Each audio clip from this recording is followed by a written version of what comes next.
Kanalıma, mutfağıma hoş geldiniz. Bugün sizlerle rulo pasta, krep pasta, yani başrol krep malzemelerimiz tezgahın üzerinde.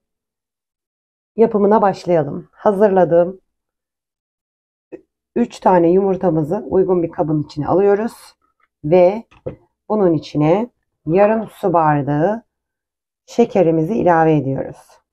1 çay kaşığı da tuzumuzu döküyoruz ve bunu güzelce karıştırıyoruz. Yumurtamızı, şekerimizi karıştırdık. 2 su bardağı unumuzu içine döküyoruz. 1 tatlı kaşığı kabartma tozumuzu döküyoruz. 1 paket vanilyamızı döküyoruz. 3 yemek kaşığı kakaomuzu döküyoruz. 5 yemek kaşığı sıvı yağımızı döküyoruz. Ve yarım su bardağı suyumuzu ilave ediyoruz. 500 gram sütümüzü yavaş yavaş içine ilave edeceğiz. Şimdi karıştırdıktan sonra. Karıştırdıktan sonra tekrar sütümüzü biraz daha ekleyerek tekrar karıştırıyoruz. Karıştırmamız bitti. Tavamızı ocağa aldık. Bir kepçe yardımıyla içine döküyoruz.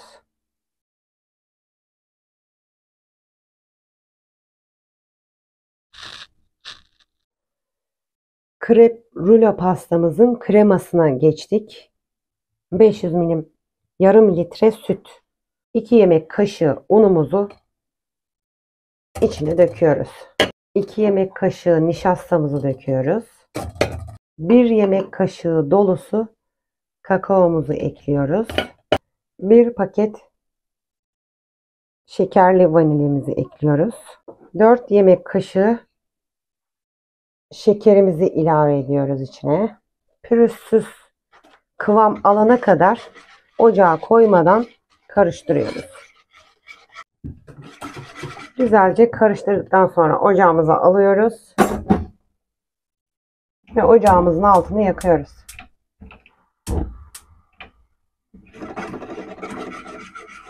Devamlı karıştırıyoruz. Kıvam alana kadar karıştırıyoruz. Altına tutmasın, topak olmasın diye.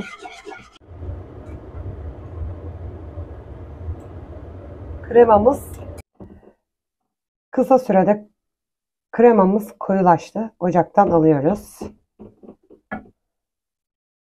1 çay bardağı bitter çikolatamızı döküyoruz. Karıştırıyoruz. Çikolatamızı da karıştırdık ve ayrı bir kaba alacağız. Çabuk soğuması için. Geniş bir kabın içine aldım.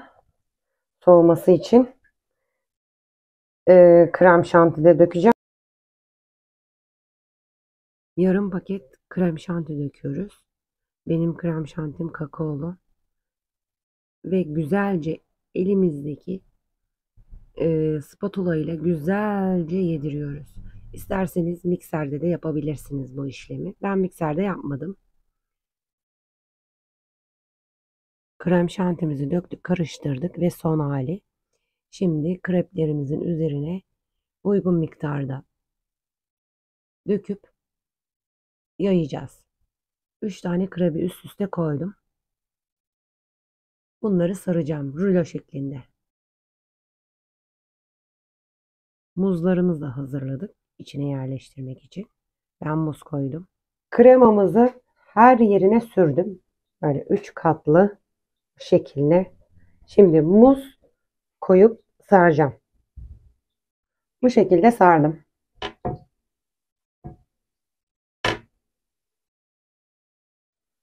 Rulo şeklinde sardık.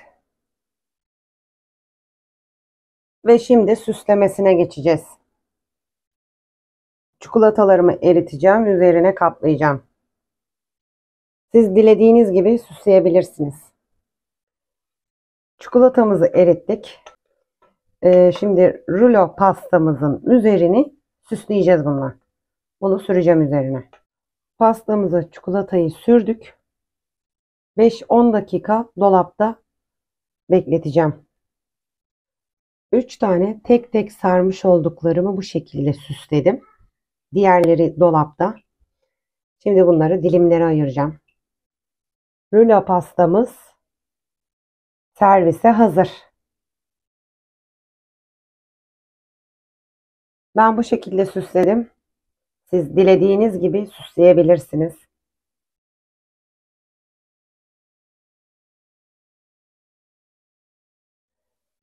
Krep muzlu rulo pastamız hazır. Deneyecek olanlara afiyet olsun. Kanalıma abone olup yorum yazmayı unutmayın. Bunu unutuyorsunuz. Bunu görüyorum. Lütfen destek olmak istiyorsanız lütfen yorumlarınızı, like'ları bekliyorum. Kötüyse kötü, iyiyse iyi. Yoruma açığım. Çok teşekkür ederim izlediğiniz için. Bir dahaki videoda görüşmek üzere. Bay bay.